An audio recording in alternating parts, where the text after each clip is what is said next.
नमस्कार दोस्तों, स्वागत है आप सभी का पीसीएस जेम्स पे। और आज हम पढ़ने वाले हैं इंडियन ज्योग्राफी की अगली क्लास। अब तक इंडियन ज्योग्राफी में हमने पढ़ लिया है कि सितारों का निर्माण कैसे हुआ, यूनिवर्स का निर्माण कैसे हुआ। अब आज के जो लेक्चर है उसमें हम पढ़ने वाले हैं कि जिन सितारों का निर्माण हुआ है वो खत्म कैसे होते हैं। हम पढ़ने वाले हैं डेथ ऑफ स्टार्स। इसके अलावा सितारों के बाद हम पढ़ने जाएंगे अपने खुद के सितारे, यानी कि हमारे सोलर सिस्टम की शान सूरज भगवान को, यानी कि सन को। सन को पढ़ने के बाद हम थोड़ा और एंटर करेंगे हमारे सोलर सिस्टम में और कुछ इंपॉर्टेंट चीज़ों को पढ़ेंगे जो एग्जाम में पूछे जाने की संभावना है। ठीक है, चलिए दोस्तों। तो जब बात करते हैं हम डेथ ऑफ स्टार्स की, यानी कि सितारों के मरने, सितारों की खत्म होने को लेकर के, तो इसमें दो चीज़ों का बहुत ही ज़्यादा इंपॉर्टेंस है। पहली कि वो सितारा जो है उसका साइज और मास कैसा है। हम सन का साइज और मास जानते हैं, इसलिए हमने कंपेयर किया है सितारों को सन के साइज और मास के साथ में। केस वन में हम पढ़ने जा रहे हैं कि जो सितारा मर रहा है उसका साइज और मास सूर्य के साइज और मास से कम है, तो वो मरने के बाद क्या बनेगा। ठीक है, जबकि केस 2 में हम पढ़ेंगे कि अगर साइज और मास उस सितारे का सूर्य के साइज और मास से ज्यादा है तो क्या होने वाला है, वो भी हम पढ़ेंगे। ठीक है, तो केस 1 में जो सितारा है, हम जानते हैं कोई भी सितारा एक न्यूक्लियर रिएक्शन के बदौलत जिंदा रहता है जो कि उसको हीट और लाइट प्रदान करती है। और उस न्यूक्लियर रिएक्शन का जो फ्यूल है वो होता है हाइड्रोजन। ठीक है, कोई भी चीज अगर चल रही है उसे ऊर्जा की आवश्यकता है, और ऊर्जा का ईंधन जो है वो धीरे धीरे करके डिप्लीट होने लगता है, खत्म होने लगता है। इसी प्रकार से एक सितारे में जो उसकी फ्यूल है वो हाइड्रोजन है, और जब वो लगातार कम होती है तो धीरे धीरे करके सितारा अपनी मृत्यु की ओर आगे बढ़ता है। लेकिन जिस प्रकार से एक दिए की लौ बुझने से पहले अचानक से बढ़ती है, उसी प्रकार से खत्म होने से पहले ये एक्सपैंड करता है एक रेड जायंट में, एक बहुत ही बड़ा विशाल स्वरूप ले लेता है एक्सपैंड होकर के, जो कि लाल रंग का एक ऊर्जा का गोला बन जाता है।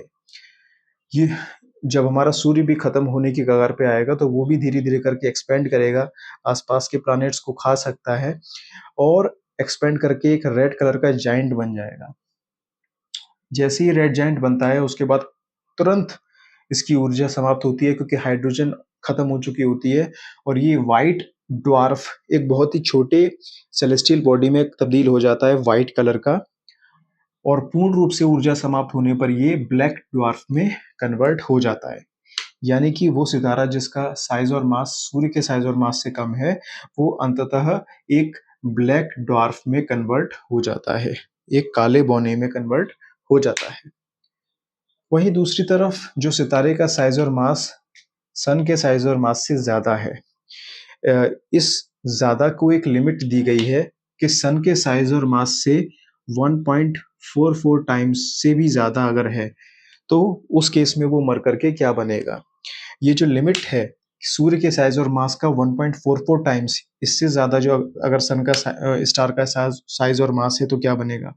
ये जो लिमिट है ये सुब्रमण्यम चंद्रशेखर द्वारा दी गई थी, जिन्हें नोबेल प्राइज मिला है।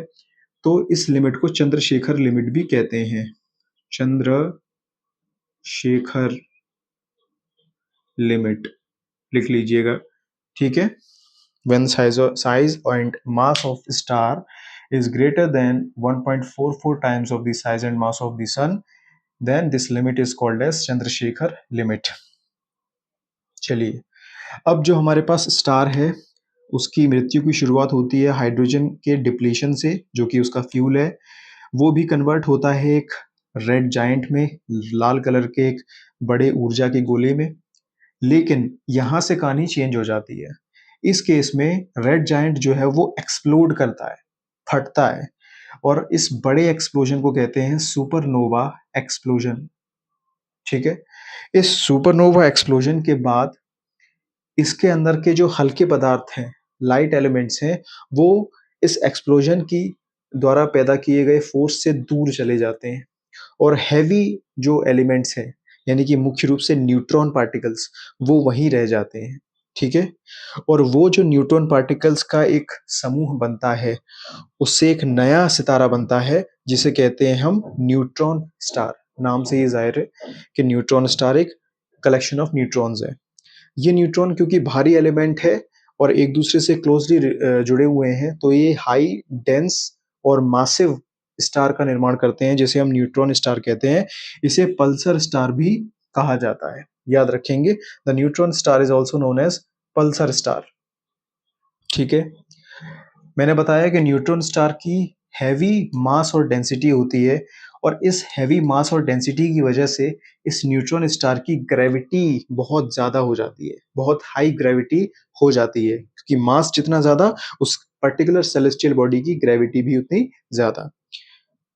ठीक है, ग्रेविटी ज़्यादा होने की वजह से ये जो न्यूट्रॉन स्टार है, ये आसपास के ऑब्जेक्ट्स, आसपास के एलिमेंट्स को अपनी तरफ अट्रैक्ट करना शुरू कर देता है। जैसे ही ये अपनी तरफ उन चीज़ों को अट्रैक्ट करना शुरू कर देता है, वो सारे डस्ट पार्टिकल्स, एलिमेंट्स, ऑब्जेक्ट्स आकर इससे टकराते हैं, टकरा कर इम्पैक्ट डालते हैं और इससे चिपक जाते हैं बिकॉज़ ऑफ हाई ग्रेविटी। तो इसका साइज़ और मास बढ़ने लगता है, ठीक है? साइज़ और मास इसका लगातार बढ़ने लगता है। साथ ही साथ लगातार चिपकते एलिमेंट्स के घर्षण से और इम्पैक्ट से ऊर्जा भी रिलीज़ होती है भारी मात्रा में, ठीक है? Attracts near by objects, high, अब साइज और मास बढ़ेगा तो इसका मास और इसका डेंसिटी बढ़ जाता है, और यही बहुत हैवी मास और डेंसिटी का ऑब्जेक्ट फाइनली क्या बनता है दोस्तों? ब्लैक होल बन जाता है। इसी को हम आप लोगों ने सुना होगा ब्लैक होल बोलते हैं। ये बहुत ही हाई डेंसिटी और मास का एक सेलेस्टियल ऑब्जेक्ट है, और इसकी क्षमता ये है कि इसकी ग्रेविटी इतनी ज़्यादा होती है कि ये लाइट को भी अपने आसपास से होकर गुजरने नहीं देता, उसके फोटॉन्स को भी अपनी तरफ खींच लेता है। इसलिए लाइट इससे टकराकर वापस आने की जगह इसमें ही विलीन हो जाती है, मिल जाती है। दैट्स वाई ये हमें ब्लैक नज़र आता है, ठीक है? हर वो चीज़ जो लाइट को पूर्ण रूप से एब्ज़ॉर्ब कर ले, वो हमें ब्लैक नज़र आती है, इसलिए इसे ब्लैक होल बोला जाता है। हमारे जो गैलेक्सी है, उसके सितारे जिसकी परिक्रमा कर रहे होते हैं, वो बीच में ये ब्लैक होल ही है, जिसकी परिक्रमा कर रहे होते हैं सारे के सारे सितारे, और सितारों की परिक्रमा कर रहे होते हैं प्लैनेट्स। इस चीज को नोट कीजिए। ये क्या लिखा है? ब्लैक होल के नीचे क्वासर का निर्माण होता है। क्वासर एक ऊर्जा का, एक समझ लीजिए एनर्जी का एक सर्कल है, एनर्जी की रिंग्स हैं जो ब्लैक होल के चारों ओर बन जाती हैं। क्यों बन जाती हैं आप जरूर बिल्कुल आसानी से बता पाएंगे, क्योंकि लगातार आकर के एलिमेंट्स टकरा रहे हैं, हिट कर रहे हैं, उसमें मिल जा रहे हैं, एनर्जी रिलीज हो रही है, वो एनर्जी की रिंग्स जो है वो चारों ओर बन जाती हैं दोस्तों। आई एम श्योर ये चीजें आपको समझ में आई होंगी, इन चीजों को नोट कर लीजिएगा। एक कॉन्सेप्ट ये हुआ आपका, इसे पॉज करके नोट कर लें चाहे तो। मैं आगे बढ़ रहा हूँ अगले टॉपिक की ओर, जो कि है आपका सोलर सिस्टम। देखिए दोस्तों, सोलर सिस्टम में जो चीज़ हमें सबसे इम्पोर्टेंटली पढ़नी है, चूंकि हम सितारों से ही आगे बढ़ रहे हैं, तो हम अपने सितारे को कैसे भूल सकते हैं? सन को। तो ये हमारा सन है दोस्तों। हमारा सन जो है ये 6 लेयर्स में डिवाइडेड है, 6 लेयर्स में बटा हुआ है। 1 2 3 4 5 6। जो सबसे भीतरी लेयर है उसे बोलते हैं कोर। कोर या क्रोड, CRODE, क्रोड या कोर। यही वो जगह है जहां न्यूक्लियर रिएक्शन होती है, और इस जगह का तापमान जो है वो 15 मिलियन डिग्री सेंटीग्रेड होता है, यानी कि लगभग 1.5 करोड़ डिग्री सेंटीग्रेड। सोचिए कितना तापमान है इसका, 15 मिलियन डिग्री सेंटीग्रेड इस कोर का तापमान होता है। कोर के जस्ट बाद जो जोन आती है, जो लेयर आती है, वो है रेडिएशन जोन। आप सभी ये जानते होंगे, आप सभी ने ये कहीं ना कहीं पढ़ा होगा, या आप साइंस में भी पढ़ेंगे कि जो रेडिएशन है, ऊर्जा जो है एक जगह से दूसरी जगह ट्रेवल करती है 3 तरीकों से: रेडिएशन, कन्वेक्शन और कंडक्शन। रेडिएशन में ऊर्जा को किसी माध्यम की आवश्यकता नहीं होती है, तो अंदर से बाहर की ओर जो ऊर्जा आ रही है इस लेयर में, वो बिना किसी मीडियम के ट्रेवल कर रही है, इसलिए इस जोन को रेडिएशन जोन कहा जाता है। रेडिएशन जोन के बाद जो नेक्स्ट जोन आती है दोस्तों, वो है कन्वेक्शन जोन। कन्वेक्शन जोन का मतलब क्या? देखिए, ये कई सारे पार्टिकल हैं किसी मटेरियल के, ऊर्जा को अगर यहाँ से यहाँ पहुँचाना है तो 2 तरीके हैं मीडियम के माध्यम से। एक तो ये है कि ये पार्टिकल इसको हिट करे, ये इसको, और फाइनली यहाँ तक ऊर्जा पहुँच जाए, इसे कंडक्शन बोलते हैं। और एक तरीका ये है कि ये पार्टिकल खुद एनर्जी लेकर के एंड तक जाता है, उसे कन्वेक्शन बोलते हैं। जैसे पानी उबालते हैं हम पतीले में, तो जो नीचे से बुलबुले ऊपर की ओर उठते हैं वो कन्वेक्शन, उसको हम बोलते हैं। तो ये जो तीसरी जोन आपको दिखाई दे रही है, ये कन्वेक्शन जोन है, या हीट कन्वेक्शन के माध्यम से ट्रेवल करती है। तो ये जो 3 ज़ोन है, इन्हें हम इनर ज़ोन में डाल देते हैं। ये जो तीनों ज़ोन है, ये कोर, रेडिएशन, कन्वेक्शन, इन्हें आप इनर ज़ोन में डालेंगे। उसके बाद जो अगली 3 है, उन्हें आउटर ज़ोन में या आउटर लेयर्स में हम डालते हैं। आउटर जो लेयर्स हैं, उनमें पहली आपकी यानी कि शुरुआत से चौथी और आउटर लेयर्स की पहली जो लेयर है, वो है फोटोस्फीयर। फोटोस्फीयर, ठीक है? फोटोस्फीयर का तापमान लगभग 6000 डिग्री सेंटीग्रेड होता है दोस्तों। और फोटोस्फीयर वो हिस्सा है जो आप धरती पर बैठकर जब सूर्य को देखते हैं, तो उसकी जो नेकेड आइज से आप नंगी आंखों से जो सूर्य को देखते हैं और जो हिस्सा उसका आपको नजर आता है, वो हिस्सा यही होता है, फोटोस्फीयर। ठीक है? इसका तापमान नोट कीजिएगा, 6000 डिग्री सेंटीग्रेड। अब ये जो फोटोस्फीयर है, इसके अंदर कुछ काले काले धब्बे से दिखाई देते हैं दोस्तों, जिन्हें हम सोलर स्पॉट्स बोलते हैं। क्या बोलते हैं? Solar spots. ये जो सोलर स्पॉट्स हैं, इनका तापमान इस लेयर के तापमान से कम होता है, लगभग 4600 डिग्री सेंटीग्रेड इनका तापमान होता है। ये होते क्या हैं सोलर स्पॉट्स? ये ऊर्जा के बबल्स होते हैं, एनर्जी के बबल्स होते हैं। जब ये बबल्स फटते हैं तो एनर्जी रिलीज होती है। एनर्जी रिलीज होने की वजह से इन बबल्स का जो एरिया है, इस जगह पर तापमान रिड्यूस हो जाता है, इसीलिए इनका तापमान अपनी लेयर यानी फोटोस्फीयर से कुछ कम होता है, दैट इज 46 डिग्री सेंटीग्रेड। अब जब ये सोलर स्पॉट्स फटते हैं, ये जो बबल्स हैं ये एनर्जी के फटते हैं, तो जो ऊर्जा निकलती है वो in the form of storms यानी कि एक तरीके की आंधी चलती है सूरज से बाहर की ओर, जिसे हम सोलर स्टॉर्म्स कहते हैं। इतनी जोर की एनर्जी रिलीज होती है कि ऐसा लगता है कि ऊर्जा की आंधी चल रही है।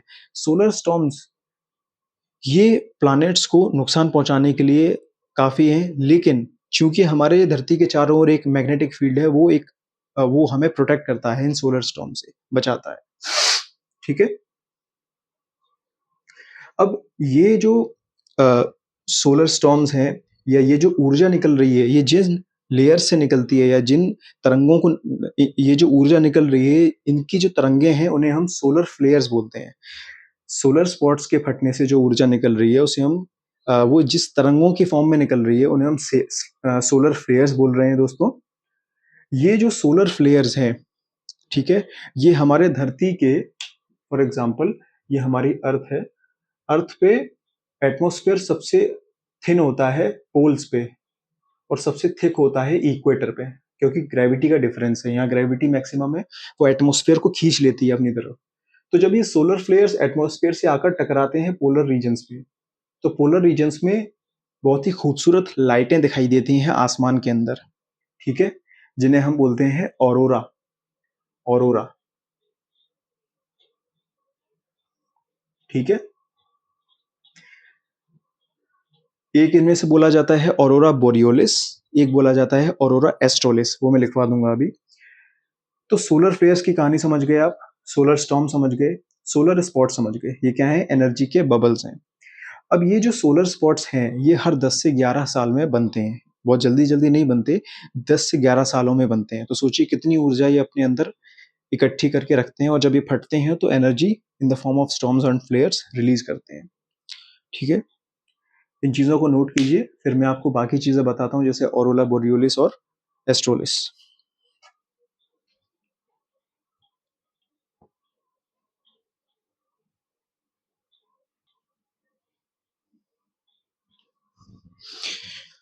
अब दोस्तों, मैंने आपको बताया ऑरोरा बोरियोलिस और ऑरोरा एस्ट्रोलिस।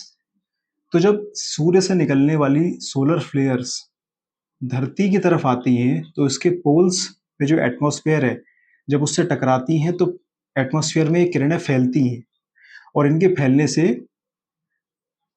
अलग अलग कलर्स हमें स्काई में दिखाई देते हैं पोलर रीजन्स में। ठीक है? तो नॉर्थ पोल पे जब ये सोलर फ्लेयर्स आती हैं, सोलर फ्लेयर्स जब नॉर्थ पोल में आती हैं, नॉर्थ पोल, तो कहलाई जाती हैं ऑरोरा बोरियोलिस। ये वो तरंगे हैं या ये वो रंगीन लाइटें हैं जो आपको एटमॉस्फेयर में, आसमान में दिखाई देंगी नॉर्थ पोल पे। उसी प्रकार से साउथ पोल पे है ऑरोरा ऑस्ट्रालिस। ठीक है, इन्हें आप नोट कीजिए। अब दोस्तों, इसे पढ़ने के बाद जो 3 इंपॉर्टेंट चीजें मैं आपको बताने जा रहा हूं वो है एस्टेरॉइड्स, मीटियोर्स और कॉमेट्स। ये तीनों चीजें भी बेसिक इंफॉर्मेशन आपको इनके बारे में कम से कम होनी चाहिए। जैसे कि ये हमारा सन है, Mercury, Venus, Earth, Mars, Jupiter, Saturn, Uranus, Neptune. छोटे बड़े का फिक्र मत कीजिएगा, बस आप बात को समझिएगा। Mercury, Venus, Earth, Mars, Mercury, Venus, Earth, Mars, Jupiter, Saturn, Uranus, Neptune. इनके बीच में कुछ पथरीले ऑब्जेक्ट्स की एक धारा है। पथरीले ऑब्जेक्ट्स, कई सारे पिंड हैं, कई सारे छोटे छोटे सेलेस्टियल बॉडीज हैं जिनकी एक पूरी एक ऑर्बिट है। इस प्रकार से ये जो डॉट्स आपको दिखाई दे रहे हैं यही पथरीले छोटे ऑर्बिट्स ऑब्जेक्ट्स हैं। इन्हीं ऑब्जेक्ट्स को हम बोलते हैं दोस्तों एस्टेरॉइड्स। क्या बोलते हैं इन ऑब्जेक्ट्स को? हम एस्टेरॉइड बोलते हैं। ठीक है, इन एस्टेरॉइड्स में एक एस्टेरॉइड ऐसा है जो धरती से नंगी आंखों से देखा जा सकता है। ठीक है, ये क्या है? ये एस्टेरॉइड्स हैं। हेडिंग डाल लेंगे आप लोग, एस्टेरॉइड्स। ठीक है, ये आप इस प्रकार से डायग्राम बना लेंगे और इनमें से विजिबल फ्रॉम अर्थ, धरती से जो विजिबल है एस्टेरॉइड, उसका नाम है फोरवेस्टा। उसका नाम है दोस्तों फोरवेस्टा। ये आपको पता होना चाहिए। ठीक है, और समझिए, ये जो एस्टेरॉइड्स की पट्टी है, इस पट्टी से अंदर के जो प्लैनेट्स हैं इन्हें हम बोलते हैं टेरेस्ट्रियल प्लैनेट्स।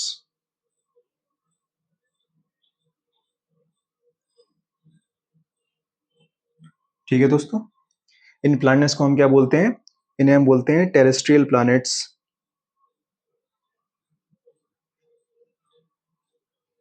और ये जो बाहर के प्लैनेट्स हैं इस लेयर के, उन्हें हम बोलते हैं Jovian planets. Jovian planets, JOVIAN। इसके अलावा इन्हें हम इंटीरियर प्लैनेट्स भी कह देते हैं, इंटीरियर प्लैनेट्स। और इन्हें हम एक्सटीरियर प्लैनेट्स भी कह देते हैं। इसे आप लिख लीजिएगा, मैं शॉर्ट फॉर्म में लिख देता हूँ। आप लोग सुन रहे हैं तो सुनते हुए इन्हें लिख लीजिएगा, मेरे पास गैप थोड़ा कम है इस जगह। ठीक है मेरे दोस्तों, आपने एस्टेरॉइड्स के बारे में जान लिया। ये कुछ सेलेस्टियल बॉडीज छोटी छोटी होती हैं जो चारों ओर सूर्य के परिक्रमा करती हैं, बाकी प्लैनेट्स की तरह। इनके इस तरफ अंदर की तरफ जो प्लैनेट्स हैं इंटीरियर प्लैनेट्स यानी टेरेस्ट्रियल प्लैनेट्स होते हैं। ये जो प्लैनेट्स हैं टेरेस्ट्रियल प्लैनेट्स, ये मुख्य रूप से सॉलिड होते हैं। और इसके चारों बाहर के जो 4 प्लैनेट्स हैं, जोवियन प्लैनेट्स या एक्सटीरियर प्लैनेट्स, ये मुख्य रूप से गैसियस नेचर के होते हैं। ठीक है, और ये जो एस्टेरॉइड्स हैं इनमें धरती से जो विजिबल है वो है फोरवेस्टा। इसका नाम भी आप लिख लें। जब आप एस्टेरॉइड उतार लें तो आइएगा थोड़ा सा नीचे और पढ़िएगा मीटियोर्स। ठीक है, देखिए हमारी जो अर्थ है इसका जो ग्रेविटेशनल फील्ड है वो एक लिमिट तक है। उसके बाद इसका ग्रेविटेशनल फील्ड जो है वो नेग्लिजिबल हो जाता है। उसके ऊपर जो है जो भी ऑब्जेक्ट्स हैं उन पे इसका खास फर्क नहीं पड़ता। तो ऐसे ही कुछ रैंडमली मूविंग ऑब्जेक्ट्स जब मूव करते करते हमारे धरती के ग्रेविटेशनल फील्ड में आ जाते हैं, तो ऑब्वियसली जब वो ग्रेविटेशनल फील्ड में आ गए हैं तो धरती उन्हें खींचना शुरू कर देगी और अर्थ उन्हें अपनी तरफ खींचना शुरू करती है। ऐसे ही ऑब्जेक्ट्स को मीटियोर्स बोलते हैं। ठीक है, तो ये ऑब्जेक्ट्स जब अंदर की तरफ आते हैं, धरती के संपर्क में आने के बाद जब धरती इन्हें खींचना शुरू करती है तो धीरे धीरे इनकी स्पीड बहुत तेज हो जाती है। और जब ये एटमॉस्फेयर के संपर्क में आते हैं, एटमॉस्फेयर के साथ जब इनका फ्रिक्शन होता है, तो इतना हाई हीट प्रोड्यूस होती है फ्रिक्शन की वजह से, घर्षण की वजह से, कि ये जो मीटियोर्स हैं ये जलने लग जाते हैं, इनमें आग लग जाती है। हम्म? ठीक है, तो ये दे कैच फायर। एटमॉस्फेरिक फ्रिक्शन होता है, ये क्या है, ये मीटियोर्स। ठीक है, ये हमारा एटमॉस्फेयर है। एटमॉस्फेयर में होता है फ्रिक्शन, और फ्रिक्शन की वजह से जो मीटियोर्स हैं दे कैच अप फायर, वो आग पकड़ लेते हैं। और आग लगने की वजह से छोटे मीटियोर्स जो हैं वो आसमान में ही जल करके भस्म हो जाते हैं, एटमॉस्फेयर में ही ऊपर। लेकिन जो बड़े साइज के होते हैं उनका कुछ भाग तो जलता है, लेकिन कुछ भाग अधजला रह जाता है और वो आकर के धरती से टकरा जाता है दोस्तों। ठीक है, जब ये आग पकड़ लेते हैं, अमूमन लोग इन्हें उस समय मीटियोराइट्स भी मीटियोराइट्स भी कह देते हैं। अब जब ये अधजले रह जाते हैं और धरती पर आकर के टकराते हैं, तो टकराने की वजह से कई कई फेनोमेना देखने को मिलते हैं। क्या? पहली चीज तो ये कि वैज्ञानिकों को ये रिसर्च करने को मिलती है कि आसमान में जो चीजें हैं वो किस मटेरियल की बनी हुई है। जनरली जो मीटियोर्स गिरते हैं ये डस्ट पार्टिकल्स और मिनरल्स इनके अंदर पाए जाते हैं। मिनरल्स में भी कौन कौन से मिनरल्स मैक्सिमम पाए जाते हैं? निकेल और आयरन, ये इनके अंदर पाए जाते हैं। आप लोग कोशिश कीजिएगा कि इसको और व्यवस्थित तरीके से पॉइंट वाइज आप लिखते चलें, बिंदुवार लिखते चलें। ठीक है, तो ये जो धरती पर टकरा गए मीटियोर्स, ये डस्ट और मिनरल्स के बने हुए हैं। इनके टकराने से बहुत बड़े बड़े गड्ढे हो जाते हैं और उन गड्ढों में जब पानी भरता है, वही मीटियोर्स को स्टडी किया जाता है, उनको तोड़ा ताड़ा इधर उधर किया जाता है, गड्ढे बनते हैं। उन गड्ढों में जब पानी भरता है तो लेक्स का निर्माण होता है, बारिश का पानी भरता है तो इनसे क्रेटर लेक्स बनती हैं, क्रेटर लेक्स। दूसरा पॉइंट लिखिएगा। ठीक है, they create crater lakes. Crater lake जो ये बनाते हैं उसका एग्जाम्पल क्या है? क्रेटर लेक का एग्जाम्पल क्या है? लिख लीजिएगा, महाराष्ट्र की लोनार लेक। लोनार लेक। तो एक तो ये डस्ट और मिनरल्स के बने हुए हैं, दूसरा इन्होंने क्रेटर झीलों का निर्माण किया है, तीसरा ये रिसर्च के काम में आते हैं। सेलेस्टियल बॉडीज किस मटेरियल की बनी है, वैज्ञानिकों को इसका आधार पता चलता है। ठीक है, इसके अलावा ये कुछ नुकसान भी करते हैं। ऑब्वियसली जब गिरेंगे तो जीव खत्म होते हैं उस जगह के पेड़ पौधों, फ्लोरा फोना को नुकसान पहुंचता है। इंसानी आबादी है तो फिर आप जान ही सकते हैं किस प्रकार का नुकसान पहुंचेगा, दहशत मचेगी। इसके अलावा ये इतना जोर का इम्पैक्ट होता है कि इससे जो टेक्टोनिक प्लेट्स हैं वो मूव करने लगती हैं धरती के क्रस्ट के नीचे, और उन टेक्टोनिक प्लेट्स के मूवमेंट की वजह से अर्थक्वेक्स आ जाते हैं। तो यानी कि इनकी वजह से अर्थक्वेक्स भी आ जाते हैं। अर्थ क्वेक्स, बात समझ में आई दोस्तों? तो ये मीटियोर्स के बारे में कुछ बेसिक इंफॉर्मेशन मैंने आपको दे दी। अब अब क्या रह गया सर? एक लास्ट चीज और रह गई दोस्तों, वो है कॉमेट्स।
दोस्तों, हमने मीटियोर्स पढ़ लिए थे। बीच में आवाज़ चली गई, आई डोंट नो कहाँ से चली गई है। मैं वीडियो को रिज्यूम कर रहा हूँ। पॉइंट्स आपके सामने लिखे हुए हैं।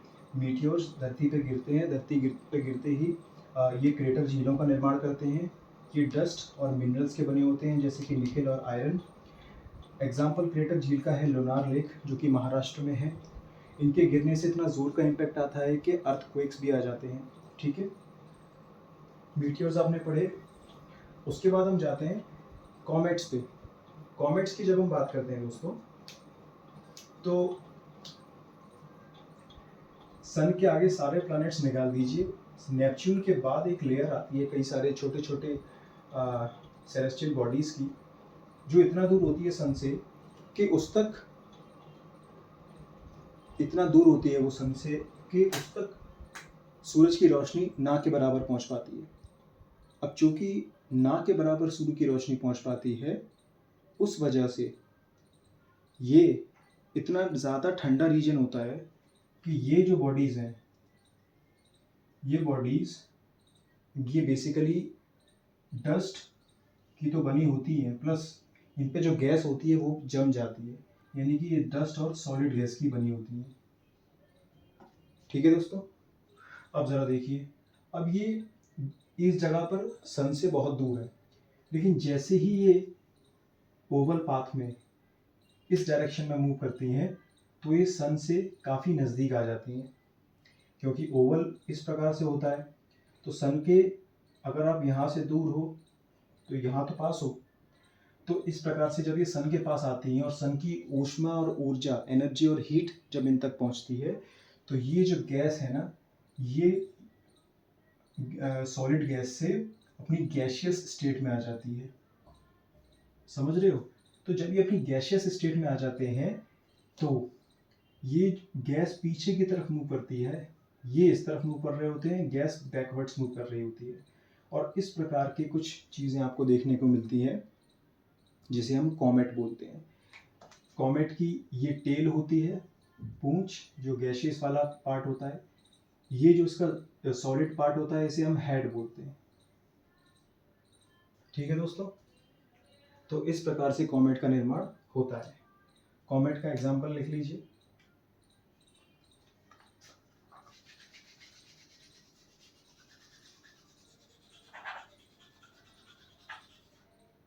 कॉमेट का एग्जाम्पल लिख लीजिए।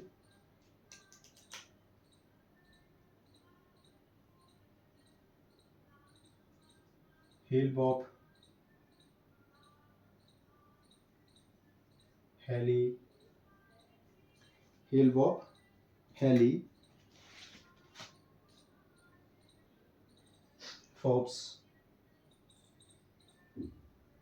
ठीक है, ये जो HALLEY हेली है, ये धरती से दिखाई देता है। कब दिखाई देता है? हर 76 सालों में। Visible from earth after every 76 years. ठीक है दोस्तों, तो आई एम श्योर ये लेक्चर आपको बहुत ही ज़्यादा अच्छा लगा होगा। इस लेक्चर से आपने बहुत कुछ सीखा होगा, और मैंने जो बातें बताई उनको डायग्राम सहित आपने बिंदुवार यानी पॉइंट वाइज लिखा होगा। ठीक है, ऐसे ही रोचक तथ्यों के साथ में मैं अगला लेक्चर लेकर के आप सभी के सामने हाजिर होऊंगा, जिसमें हम कुछ ओशियंस के बारे में इंफॉर्मेशन ले रहे होंगे। तब तक के लिए बहुत बहुत धन्यवाद। जय हिंद।